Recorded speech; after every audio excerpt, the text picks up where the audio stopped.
Hey, ¿qué onda? ¿Qué tal? Bienvenidos. Cuarto video tutorial. El día de hoy vamos a enfrentar uno de los desafíos de crear un API. ¿Cómo vamos a autenticar usuarios? En desarrollo web tradicional, cuando visitas una página web y la página web o el servidor de la página web está sirviendo la misma página con HTML, etcétera, lo que haces es guardar una sesión. En una sesión guardas el ID del usuario y listo. Como generalmente uno construye un API para poder distribuirlo, pues no esperamos de que el ID del usuario lo transfieras a través de la red. Es decir, si estoy dentro de mi aplicación móvil, está totalmente perfecto que en la aplicación móvil, digamos en Android, en SQLite, guardes el ID del usuario. Lo que tal vez no esté tan bien es mandar ese ID al a la aplicación. Ahora, esa es una. La segunda es cómo tú como usuario autorizaste una aplicación, digamos que autorizaste una aplicación de Android para que se logueara con tus credenciales y utilizara tu perfil de nuestra aplicación de encuestas. Va, digamos, ese es el escenario. Ahora, ¿cómo tú revocas o quitas los permisos a esa aplicación para que ya no utilice tu perfil porque quieres dejar de utilizarlo? Esos son dos de los desafíos que vamos a enfrentar a la hora de autenticar usuarios. Y para eso voy a crear aquí nada más un pequeño documento para explicarles cómo va a ser esto. Vamos a tener una tabla tokens. Esa tabla tokens va a tener el ID del usuario. Y además va a tener una cadena random que se va a ver, digamos, algo así, ¿no? Ahora, estos tokens además van a tener una fecha de expiración. Esto para que la aplicación no tenga acceso infinito a tu perfil y a las credenciales de tu perfil y a los permisos de tu perfil. Va a haber una fecha de expiración para que el usuario tenga que volver a loguearse y entonces vuelva a otorgar permisos a la aplicación para utilizar su perfil. Ok, entonces a partir del ID del usuario podemos relacionar el token con el usuario. Ok. Al mismo tiempo, pues los usuarios no van a tener ninguna tabla relacionada con los tokens, pero sí van a tener muchos tokens. Por ejemplo, si tú como usuario de la aplicación, no como desarrollador, te logueas en diferentes aplicaciones, en la de Android, en la de iOS y en la de AngularJS, digamos un ejemplo. Cada una de esas aplicaciones va a tener un token específico. Ahora, posteriormente vamos a crear una tabla de aplicaciones, ¿ok? Y esa tabla de aplicaciones va a servir para que todos los developers que quieran utilizar nuestra API puedan registrar su aplicación, les dé una credencial o una clave secreta, un app ID y listo. Ahora, para que todo esto funcione, o más bien para aumentar la seguridad de nuestra API, vamos a hacer que los tokens estén relacionados con las aplicaciones, pero eso va a ser un poquito después, no lo vamos a hacer ahorita. Para eso vamos a tener que tener lista la tabla de aplicaciones. Esto para que el token que yo le autoricé a la aplicación de Android, a una aplicación de Android, digamos, no lo puedan utilizar otras aplicaciones y así romper la seguridad de nuestra aplicación. En conclusión, la forma en como nosotros vamos a autenticar a los usuarios va a ser a través de tokens. El usuario, o más bien la aplicación, va a mandar una petición en nuestro API con el token del usuario para que nosotros podamos identificar a qué usuario está creando una encuesta, o qué usuario está contestando una encuesta, o qué usuario está creando una pregunta. Esto nos va a también permitir darle permisos a nuestra aplicación. Por ejemplo, solo el usuario que creó la encuesta puede agregar preguntas, solo el usuario que creó la encuesta puede editar la encuesta como tal. ¿Va? Bueno, nada más quería explicar esto porque esta es una forma muy común en la que nosotros autenticamos usuarios en nuestro API. Así que si tú estás haciendo un API totalmente distinto, esta tabla probablemente tenga que quedar igual. ¿Vale? Entonces, bueno, vamos a crearla. Vamos a utilizar otra vez los generadores de Ruby on Rails para crear el modelo Rails Generate Model. Token se va a llamar el modelo, va a tener un campo expires at que va a ser datetime, porque ahí vamos a colocar la fecha de expiración. va a hacer referencia a los usuarios. Este user references en Rails va a generar un campo user ID, pero además va a agregar una clave foránea a este user en la base de datos. Eso va a hacer las búsquedas más rápidas cuando nosotros estamos haciendo consultas SQL, ¿vale? Ok.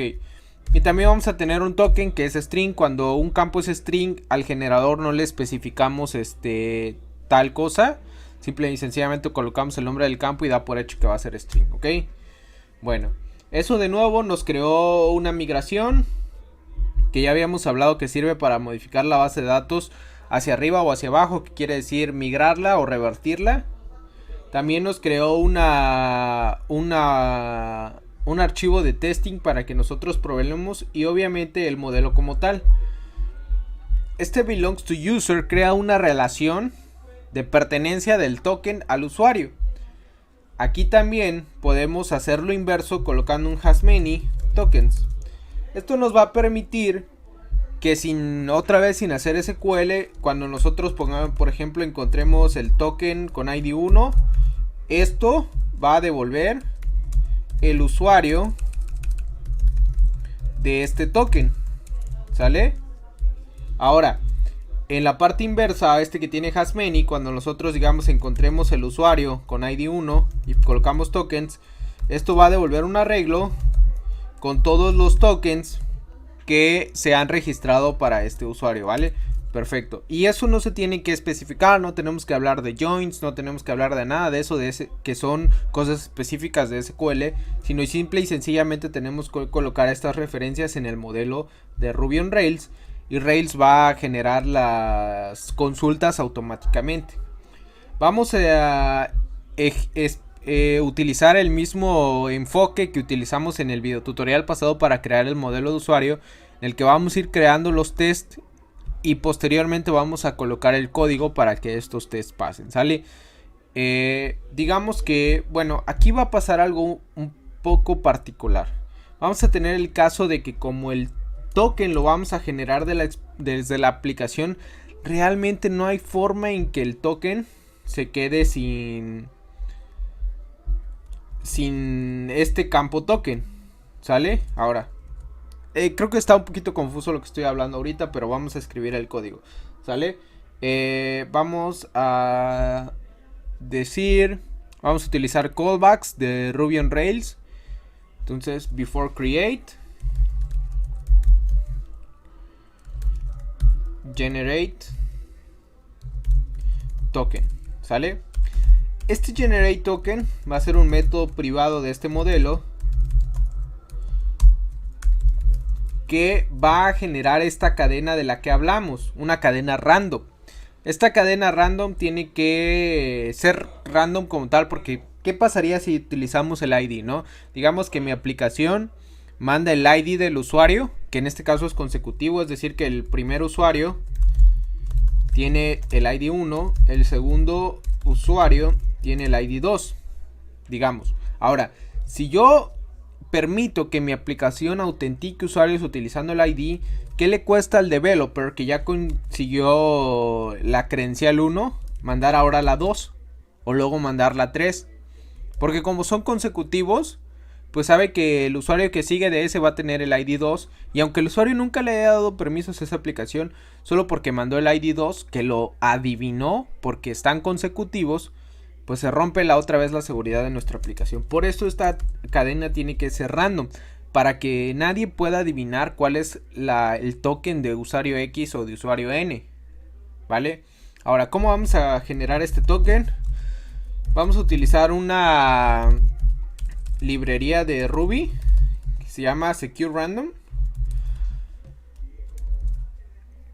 El método X devuelve una cadena. De hecho lo podemos testear aquí en la consola de Rails. Vamos a colocar Rails console y vamos a copiar este código. Va. Ahí está, ¿no? Digamos esta cadena y así sucesivamente y vemos cómo va generando cadenas totalmente randoms, largas lo suficiente como para que sea muy difícil, por ejemplo, hacer un ataque de fuerza bruta. Y esto es algo muy cool de los tokens, que son muchísimo más seguros incluso que los passwords, porque digo, nadie tiene un password como este para su cuenta de Facebook, por ejemplo. Sería casi imposible de recordar.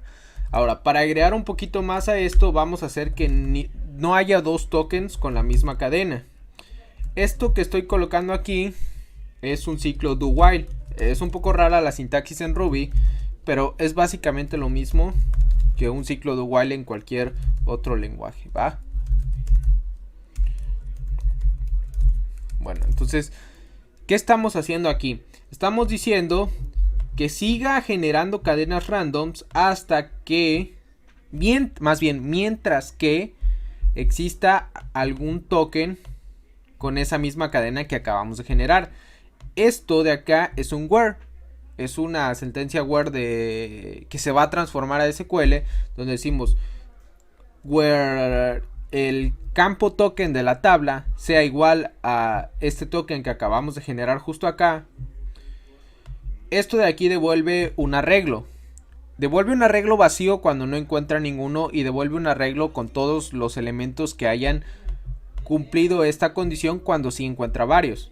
El método any de Ruby devuelve verdadero cuando le pasamos un arreglo con más de que no esté vacío. Por ejemplo, esto va a devolver verdadero, va a devolver falso. Esto va a devolver verdadero y así sucesivamente, ¿ok? Siempre y cuando el arreglo no esté vacío va a devolver de verdadero. Entonces, cuando esta condición no se cumpla, sale del ciclo y listo, tenemos un campo totalmente random que no se va a volver a repetir, ¿sale? Aquí también es importante que coloquemos la expiración y vamos a utilizar los helpers de fechas de Ruby on Rails. Entonces con esto va a agarrar la fecha de hoy, la hora de hoy y va a decir agrégale un mes y listo. Básicamente nuestros tokens van a tener una fecha de expiración de un mes, ¿vale? Perfecto. Ahora, ¿por qué no escribí testing antes de colocar este código? Bueno, testear este código es un poco más complejo, porque nosotros no podemos hacer así como en user spec y decir it should validate presence of token. La razón es que como nosotros estamos generando en un callback, esto de acá se llama un callback de Ruby on Rails, como lo estamos generando en un callback, nunca va a estar vacío. Entonces cuando el testing le pase nulo, va a entrar al callback, lo va a rellenar y luego la validación se va a romper, ¿sale? Entonces, bueno, es algo más o menos así, ¿ok? Espero estarme dando a entender claramente, ¿ok? Si no, claro que en cualquier momento pueden mandarme dudas a uriel@codigofacilito.com. Perfecto. Ahora, si quisiera escribir un test para que nos devuelva si un token es válido o es inválido dependiendo de la fecha de expiración. Todavía no hemos escrito el método que nos va a devolver eso, pero ya saben, estamos utilizando una especie de TDD que es Test Driven Development, ¿sale? Entonces vamos a decir it should return valid when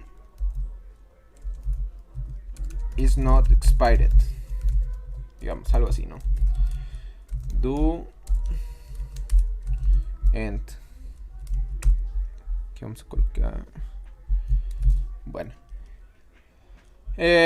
y ahora vamos a escribir el test para que si por ejemplo, bueno, vamos a crear un test. Esto no lo habíamos hecho. Recordar que para que nosotros escribamos este test vamos a tener que usar por primera vez Factory Gear. Entonces vamos a pasar al siguiente video tutorial en el que les voy a explicar qué es Factory Gear y cómo vamos a utilizarlos.